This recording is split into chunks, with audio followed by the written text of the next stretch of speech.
Meet Doodle. He was brought to Auckland SPCA a few months ago with some pretty nasty injuries. SPCA farm attendant Fiona is nursing him back to health. Yeah, scratch. Scratch. So when Doodle came to us, the reason he came was because the owners didn't know how to contain him properly. They didn't have very good fencing and the goats that they had were getting out.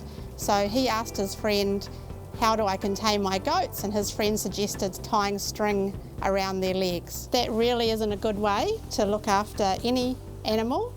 And what happened was the string cut into their legs. You can still see where the string was tied around his leg and was cutting circulation off. Luckily we got to him right in the nick of time, otherwise he may have lost his leg.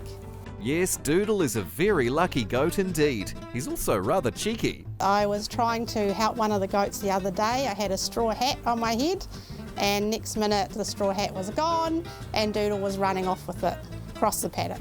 Goats are very inquisitive animals that love to explore, climb and have adventures. It's a big job to keep them entertained. Today we're doing some enrichment for our goats. We've got some planks here for them to climb on. We've got a wobble board for them to wobble around in, and we've got a ball for them to knock around with as well if they want to have a play with that.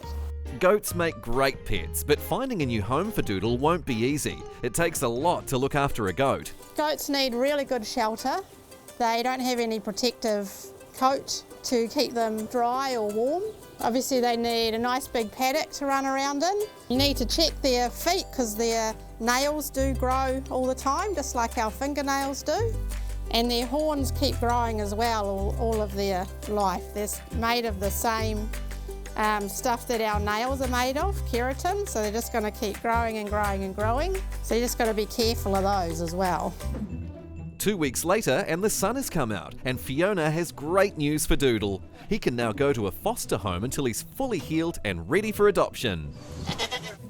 The foster home is a goat's paradise with everything a playful goat needs, including 2 new friends. This is Gordon and this is Cricket. Come on. Doodle's new human is Robin and she's got some especially awesome news. Fiona from the SPCA gave me a call to see if I could look after Doodle. Said no problem, he came to stay with us and within a day we knew that Doodle would have to stay. He made such good friends with Gordon and Cricket, so he did. So he's happily living here now and we have renamed him Dobby. Ah, hello Dobby. He certainly looks very happy here. And how's his leg doing? Dobby's foot is still a bit sore. He still has a few problems with it, but we give him natural supplements which are anti-inflammatories and he has that on a daily basis in his food. And he's getting around just fine. Oh, God. Robin has now fully adopted Dobby so he can stay here in Goat Paradise forever with his new extended blended family. We've collected over the years quite a few different types of rescue animals. Dobby's the latest. He loves it here. He's made lots of friends with chickens and ponies and the other goats, and he's going to have a very happy life here. Oh, you big smooch. Yes, Doodle, now Dobby, is a very, very lucky goat indeed.